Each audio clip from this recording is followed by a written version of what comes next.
Shalom Aleichem to each from the goodness and the grace and peace, the blessings of Hakadosh Baruch Hu.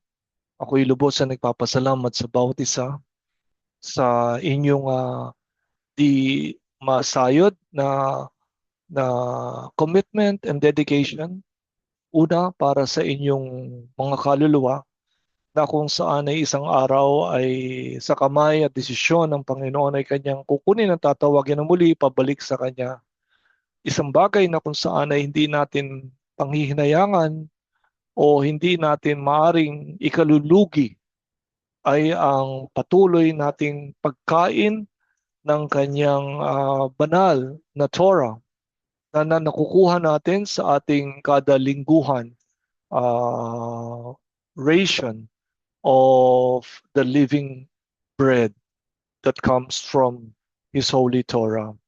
The topic, ang topic ngayon from the Torah Parasha, Naso, I would like to give a title which is the blessing of all blessings.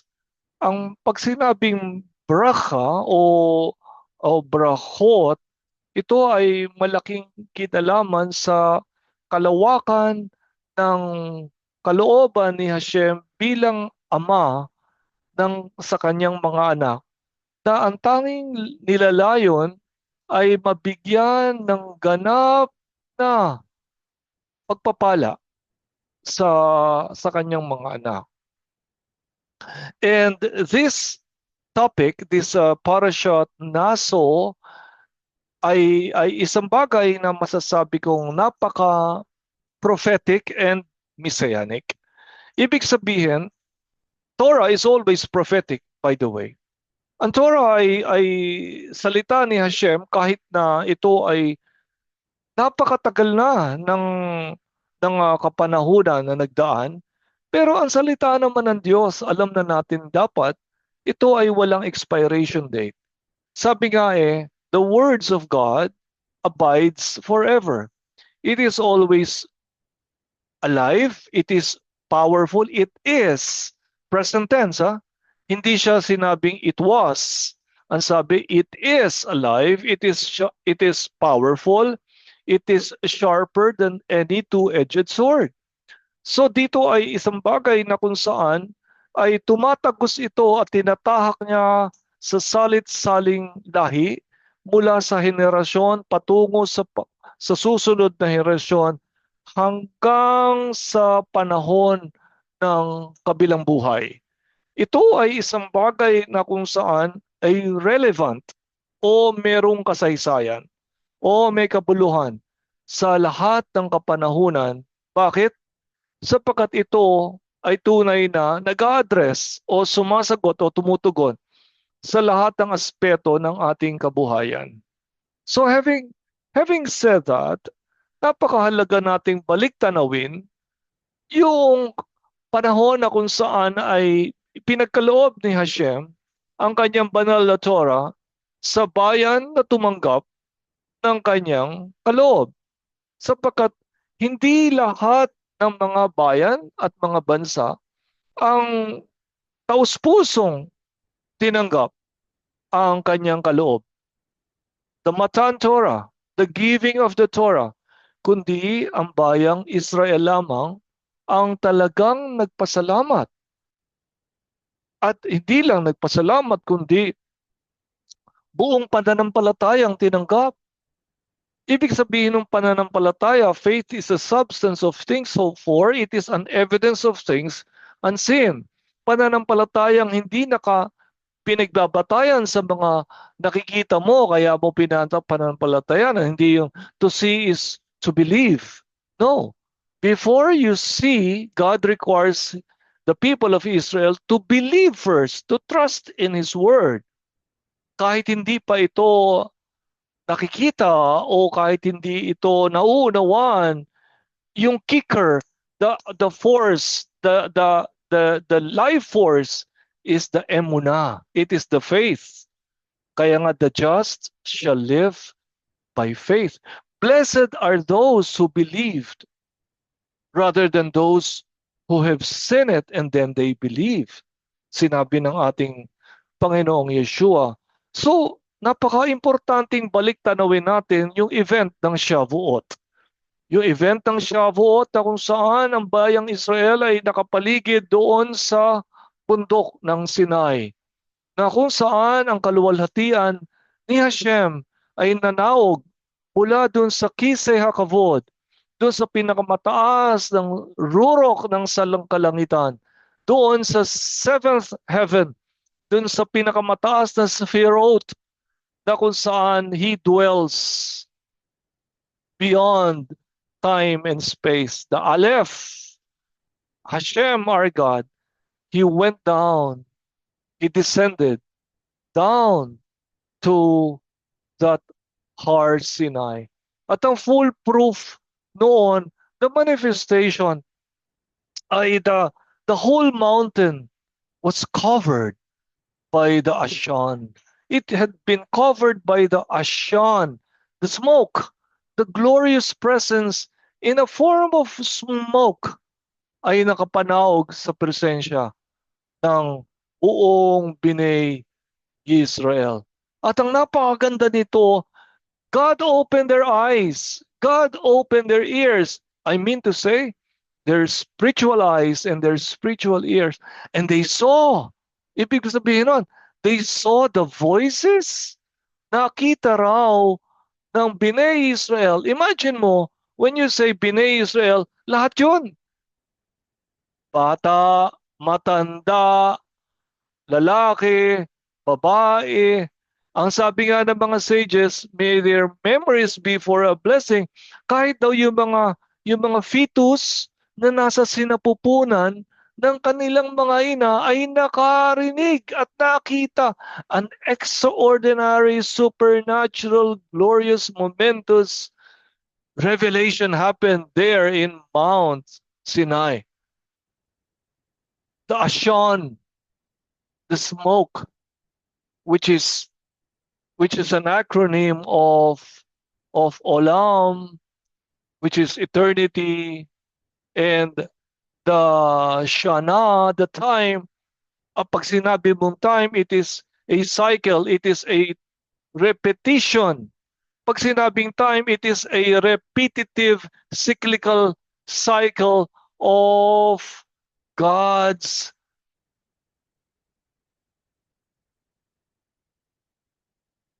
plan, God's purpose. Pag sinabing time, it is referring to not the chronological time of Monday, Tuesday, Wednesday, or January, February, March. No, it is the appointed time. It is the Shabbat. It is the Shemitah, the 7 years, or it is the Yovel, the 50th year, or the feasts of Hashem, like the Pesach, like the Shavuot, like the Sukkot, like the Yom Kippur. It it it shows the glorious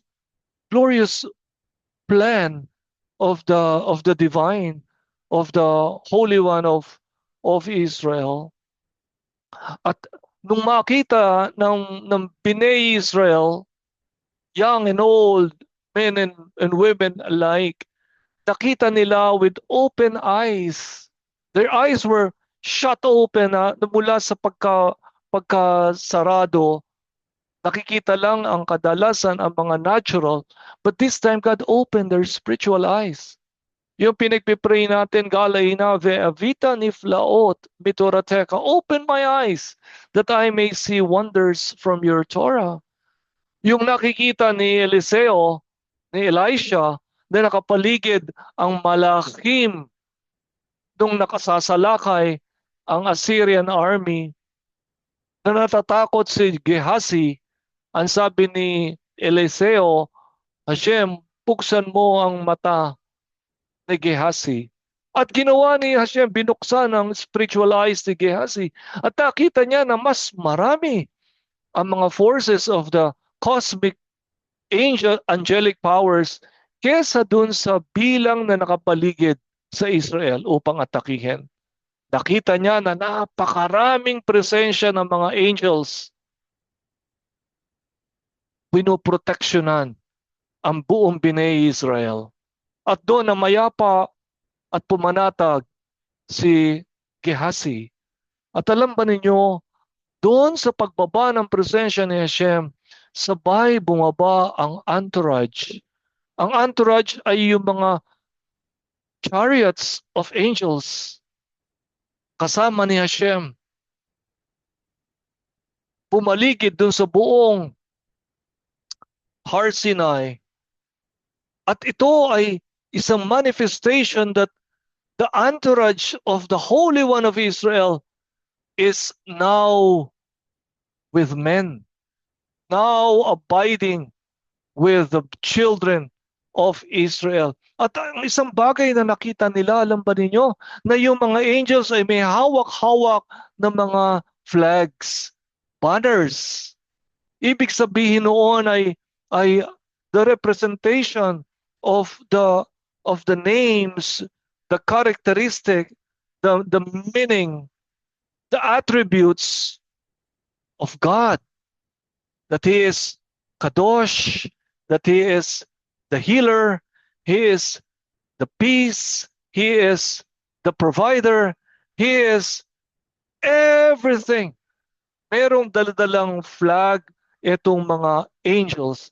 And to understand this spiritual reality na kung saan ay very, very spiritual, na kung saan ay nag-reveal sa Binay Israel during the time of Shavuot. Makikita natin doon sa kaganapang yun pala ay matagal ng katotohanan.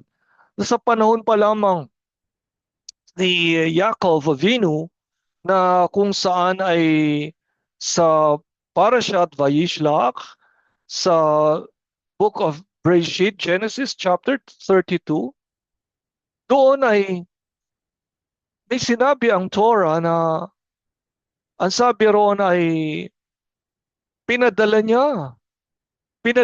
ni Yaakov, inutusan niya yung mga malachim, the messengers, before him or ahead of him para puntahan yung kanyang kakambal na kapatid na si Esau, his brother, doon sa lupain ng Seir.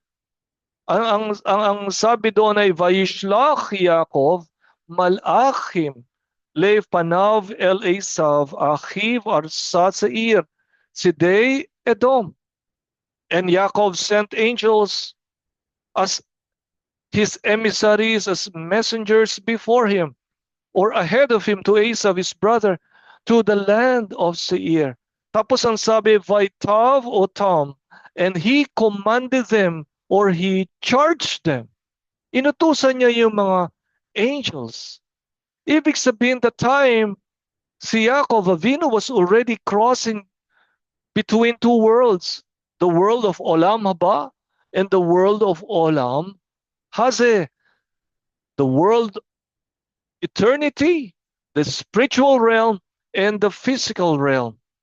Makikita natin doon ay it had been a normal reality in the life of Yaakov Avinu. And ever since, hanggang sa nagkaroon siya ng 12 tribes of Israel, the 12 Shevatim, the presence of the angels were already there. At meron ng awareness and meron ng consciousness ang Binay Israel that the angels of God had already been deployed, have already been encamping roundabout. At hanggang sa house of Israel ngayon, ay walang pinagkaiba. God with His ministering angels, tinatawag nga the ministers of fire, na kung saan yung the ministers of fire with their chariots, na kung saan ay going up and down, ministering in service of the children of Israel. Yun ang malaking revelation na naging kaganapan sa Mount Sinai during the giving of the Torah. At pag sinabing the giving of the Torah is a type of a marriage contract. Isang ketubah. Isang ketubah ha uh, uh, uh, as a foolproof para sa ganoon ay ipakita sa Bnei Israel that God is marrying His bride, and His bride is no one but Israel. At dito ay makikita natin sa mga pag-aaral mula sa Torah na sa Bamidbar, doon sa Bamidbar, Numbers chapter 2, verses 1 and 2, ito ang ating bababasa. Hashem spoke to Moshe and Aaron, saying, "The children of Israel shall encamp, each man by his banner." Makikita natin bawat leader daw ng tribe ay merong hawak na flag. May hawak na banner according to the insignias of their father's household. At a distance surrounding the tent of meeting they shall encamp. Look at look at the scenario, my friends. Ang buong tribe of Israel pumapaligid doon sa tabernacle of Moses. Habang nandoon ang presensya ni Hashem at napapaligiran ng entourage, these are the angelic cosmic powers na may hawak ng mga flags na nagko-coincide doon sa mga flags sa hawak-hawak naman ng Bnei Israel na pinagawa ni Hashem para ito ay nagkakaroon ng acknowledgement and recognition that they are the chosen covenant people of God. It is a full manifestation that the glorious mysteries and hidden secrets and treasures of God in the heavenly realm has already interconnected and joined with the physical reality. And that physical reality is the children of Israel encamped before the presence of God. And the angels of God is the one attesting and confirming that God has dwelt amongst his people. When the king goes down, the entourage, the the the the delegates, the ambassadors of the king are joining his presence. Pag ang hari ay dumarating, parati siyang merong kasamang kung tawagin mga entourage. Kahit ang presidente, pag siya ay bumisita sa isang bansa, meron siyang mga kasamang kung tawagin mga entourage. The same as with God. And this is something that is written from the Songs of Songs sa Shir HaShirim. Ang sabi dun sa chapter 2 verse 4, ang sabi, "He brings me to the banquet hall. His banner over me is love." The words of Torah from here, Shir HaShirim, he brings me to the banquet hall. The banquet hall is the Har Sinai. He brings me to the Mount Sinai. His banner over me is love. In chapter 68 of the book of Tehillim, Psalms, ang sabi rito, Tehillim, Psalms 68 verse 18, and allow me to read from the complete Jewish Bible. Ang sabi rito, God's chariots or God's entourage are myriads, twice 10,000, thousands of angels, repeated thousands. Sabi ng mga sages, their blessed memory, 20,000 angels have come down and descended from Hashemayim, from the heavenlies. They have descended, and God had opened the eyes of the children of Israel, at nakita nila myriads of angels, numbering to 20,000 angels, have joined the presence of God, holding flags, holding banners. And this banner speaks of the qualities, the attributes, the divine characteristic of who God is, dwelling together with the house of Israel. Look at the scenario na samantalang ang 12 tribes of Israel, meron din silang hawak na mga flags.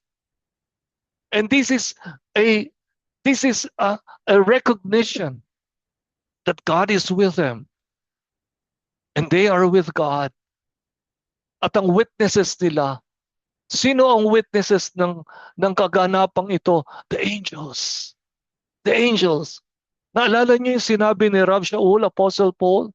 And we are surrounded, we are encompassed with a great cloud of witnesses.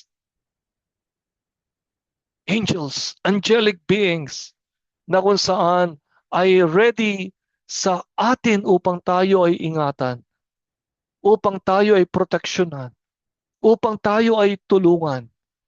Hindi natin nakikita with our naked eyes, but in the spiritual realm and through the power of our emunah, to the power of our faith, we feel secure. We feel emboldened. We feel that we are in the majority and not in the minority. Something that we can recline our seats in peace. Kagaya ni Prophet Elisha, na kung saan nung time na kung saan ay pumaligid ang kalaban ng mga Syrian army, numbering to hundreds of thousands, na outnumber ang Bnei Israel. Pero si Prophet Elisha was sitting, rocking his rocking chair in peace. Dahil alam niya, greater number of angels are protecting the Jewish people, the Bnei Israel. And you know what? That reality is still the truth and reality up to now. We are being surrounded by angelic beings. Kung saan man tayo naroroon, kung saan man tayo nilagay ni Hashem, the angels have been deployed ahead of time in order to minister to us and give us security, protection, and shalom. Something that the scripture is attesting and confirming. Ang sabi niya, God's entourage are myriads, twice 10,000. Twice 10,000 is 20,000. Repeated thousand. Hashem is among them as in Sinai in holiness. Hashem is among his people, Israel. Are you part and one with Israel? Are you one in Messiah Yeshua? Are you part of those grafted in the house of Israel? If your answer is yes, then be at peace, because the entourage of God, the presence of God is with you as long as you continue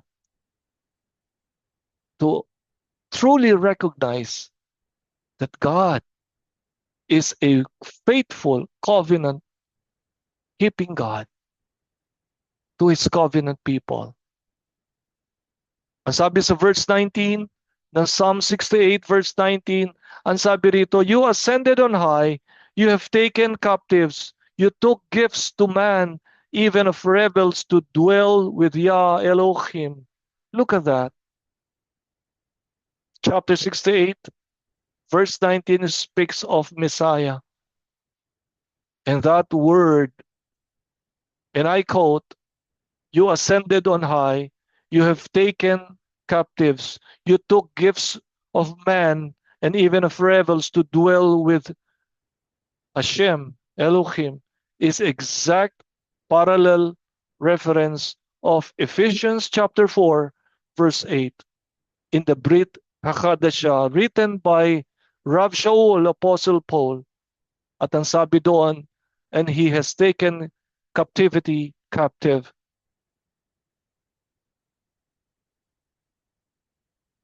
And he has given gifts. He took gifts of man. And what is this all about? It is an exact proportion of the Shavuot, the time of the Torah, the living Torah, Yeshua, the Messiah, the living Torah, has shown his triumph. Messiah Yeshua has overcome the forces of sin. He has overcome the power of death, the evil that, that held humanity captive. It is a manifestation of the coming down of Hashem, is the coming down of Yeshua the Messiah and tabernacling before men. And through his death, burial, and ascension,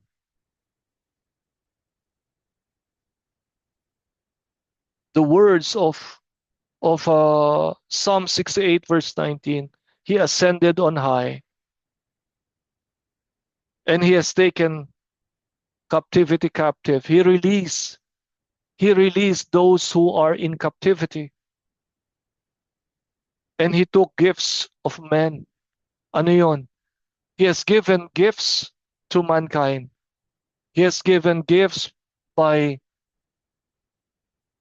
giving some apostles, some prophets, some evangelists, some pastors, some teachers, to teach the Holy Torah to the nations of the world. Look at this. My dear friends, dito sa Parashat Naso, it speaks of the blessings, the Birkat Kohanim, the blessings of the Kohanim. The blessings that says, Yivarecha Hashem, may the Lord bless you, may the Lord keep you, may his face shine upon you and be gracious to you. May the Lord lift up his countenance toward you and give you shalom. Something that the greatest blessings of all blessings is given to the house of Israel. And it is something that Apostle Paul in the book of Acts, chapter 21, starting from verse 17 to 24, has exposed and revealed. And I quote, "In Jerusalem, the brothers receive us warmly." That's Acts 21, verse 17. "The next day, Shaul and the rest of us went into Yaakov, and all elders were present." Verse 19. "After greeting them, Shaul described in detail each of the things God has done among the Gentiles through his effort." Verse 20. "On hearing it, they praised God, but they also said to him, 'You see, brother, how many tens of thousands of believers were among the Judeans, and they are all zealots for the Torah.'" Look at this. Recorded in Acts 21, verse 20, it says, "You see, brothers," speaking to the Jewish brothers, the Jewish Messianic brothers, How many tens of thousands of believers? It is referring to the Jewish believers, not the Gentiles, numbering to 20,000 Jewish Messianic believers that were from Judea and were all zealots for the Torah. Look at that. Ito mga mananampalataya ng mga Hudyo, ito yung mga taong passionate, zealous for the Torah. So hindi nila tinanggihan, hindi nila nilayuan, hindi nila iniwan ang Torah. They maintained to be believers, and at the same time, they kept the Torah of Hashem. Verse 21, now what they have been told about you is that you are teaching all the Jews living among the Goyim, the Gentiles, to apostatize from Moshe, telling them not to have a Brit Milah for their sons and not to follow the tradition. So, nagkaroon ng problema dito sapagkat ang sabi ni Rav Shaul, which is true, na sinabi niya sa mga Gentile believers na kung saan ay kumilala sa Jewish Messiah Yeshua na hindi na nila kailangan pang magpatuloy. They need not to undergo Brit Milah for their sons and not to follow the tradition. Sa verse 22, sabi rito, what then is to be done? Because the Jewish believers, of course, they were circumcised. Sila ay nag-undergone ng Brit Milah at patuloy na kailangan yon sa Torah. They have to be circumcised because of being Jewish. Pero ang mga Gentiles, believers, during the time of Paul, they do not need to be circumcised because they don't need to be Jews in order to be believers of Yeshua. It is their faith that has to be converted. The conversion of the heart is very, very important. Hindi yung conversion into Judaism and become Jews. Hindi yon ang sinasabi dito sa puntong ito. So sabi, what then is to be done? What will certainly hear that you have come? They will certainly hear that you have come. So do what we tell you. Verse 23, we have 4 men who are under a vow.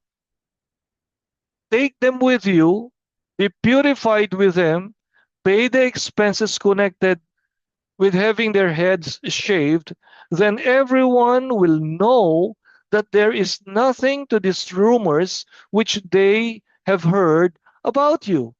So inakusahan si Rav Shaul, Apostle Paul, na ang itinuturo daw niya ay hindi na kinakailangan pang mag-undergo ng pagtutuli at hindi na kailangan sumunod doon sa tradition of Judaism.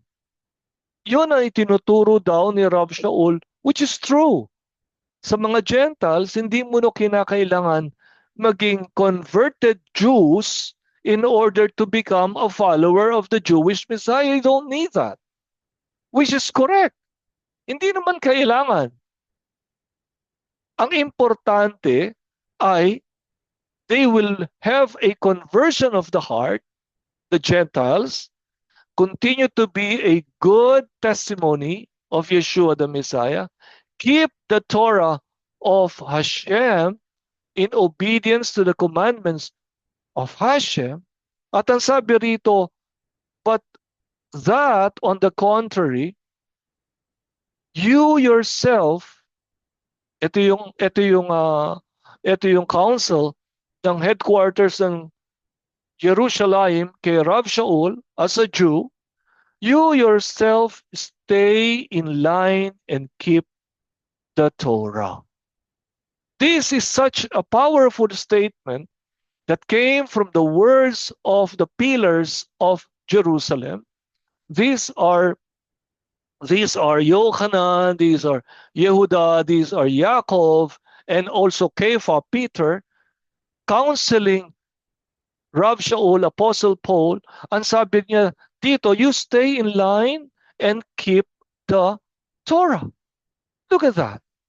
My dear friends, what is this all about?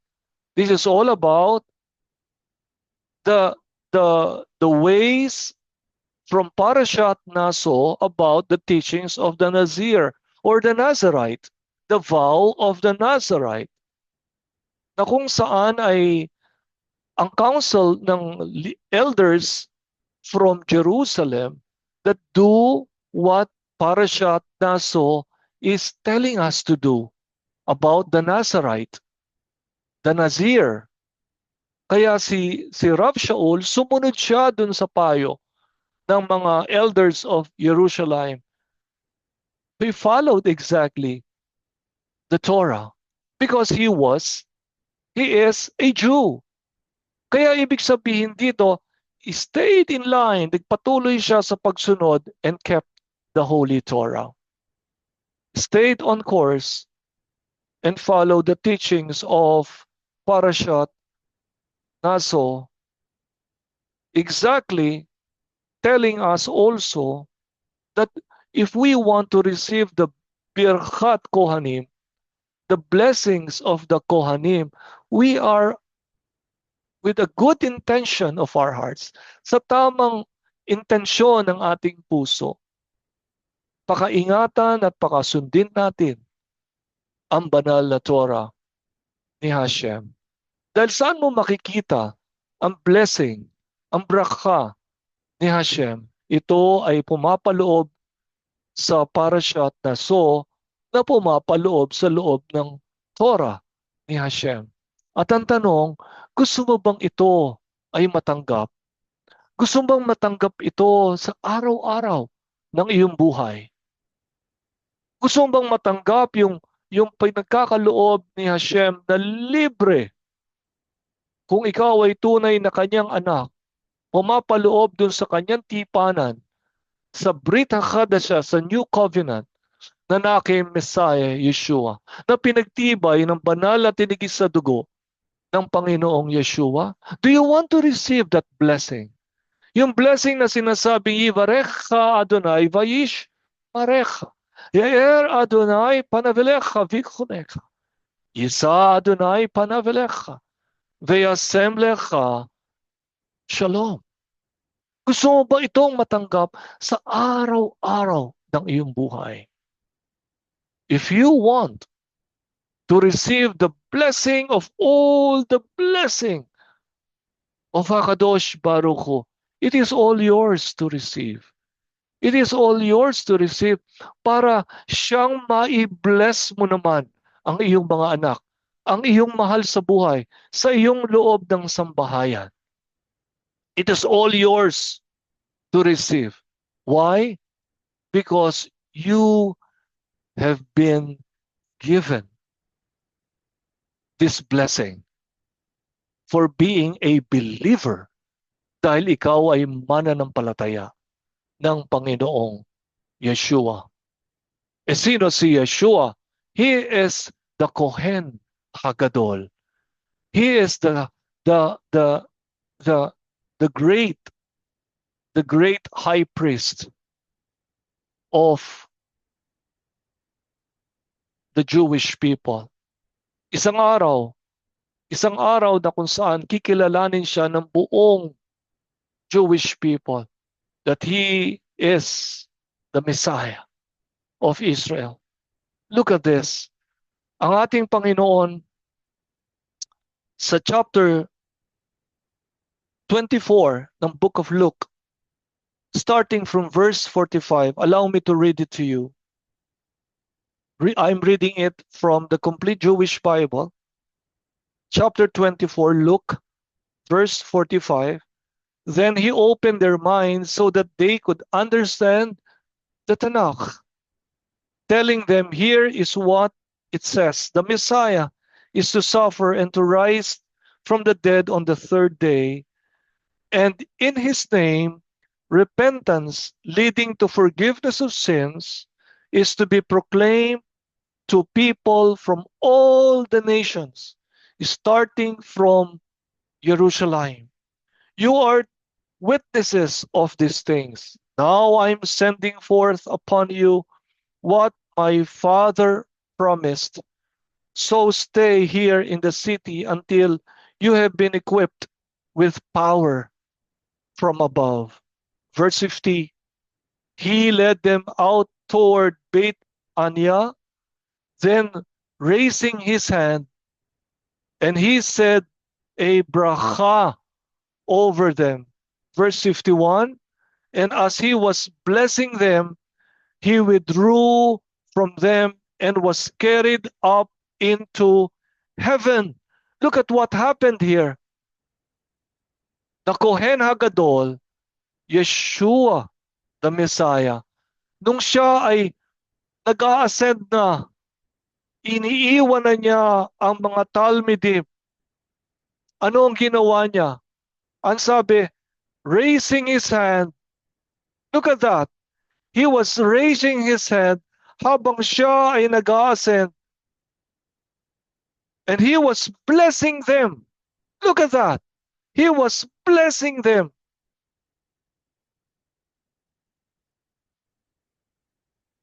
He said a bracha over them. And as he was blessing them, he withdrew from them and he was carried up into the heaven. This is the Kohen Hagadol loudly proclaiming the bracha, Yivarecha, habang ang Panginoon ay umaangat sa lupa. Siya ay nagbibigay ng Aaronic benediction. Nakuha niyo ba yon? At tinanggap nila yung blessing na yon mula sa bibig ng Kohen Hagadol, si Yeshua, the Messiah. And they bowed in worship to Him. They bowed and in worship to Him. Sinamba nila ang Panginoong Yeshua. Verse 52, and they bowed in worship to Him and returned to Jerusalem, overflowing with joy. Umaagos, nag-overflow ng kagalakan. And they spent all their time in the temple courts praising God. They were so blessed, my dear friends. Why? Because the manifestation from Parashat Naso was actualized and demonstrated by our Lord and our Messiah, Yeshua. Saan niya lahat ginawa yon? Sa utos ng Torah. Sumunod si Yeshua hanggang sa kanyang ascension. Tinupad niya yung Aaronic benediction. At ang sabi sa Aaronic benediction, ang sabi rito, Hashem spoke to Moshe saying, speak to Aaron and his son saying, so shall you bless the children of Israel, saying, may Hashem bless you, and may Hashem keep you. May Hashem illuminate His countenance for you and be gracious to you. May Hashem lift up His countenance to you and give you peace. Let them place my name upon the children of Israel, and I shall bless them. My dear friends, this is a blessing of all blessings. And we are to receive the blessing because it is a gift to all of us as believers united with Messiah Yeshua. Because we are one and part of the house of Israel. Receive the blessing. And as you receive the blessing, recite the blessing to your loved ones in your home. and let them open their hearts and let them be blessed. The words exactly found in Parashat Naso of the Holy Torah of Hashem that goes this way, Yivarecha Adonai, Vayishmarecha, Ya'er Adonai, Panav Elecha, Vichunecha, Yisa Adonai, Panav Elecha, Veyasem Lecha Shalom. The words of Hashem given to the Kohanim, and the Kohanim are mandated to obey and give the blessing to the whole Bnei Israel. And Yeshua, the Messiah, bago siya mag-ascend at bumalik sa kanang luklukan ng Ama, tinupad niya ang pagbibigay ng blessing of the Birkat Kohanim.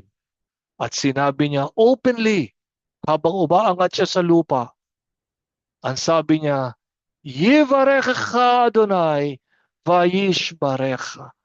Ya'er Adonai panavelecha vichunecha. Yisa Adonai panavelecha veyasem lecha shalom. What a glorious event. Yeshua, our Kohen Hagadol, is blessing all the children of Israel. We are blessed, and we are going to stay blessed as long as we are in the framework of Torah and as long as we are in obedience to His commandment. Shabbat Shalom, my friends. Lehitrot. Vekul Tov.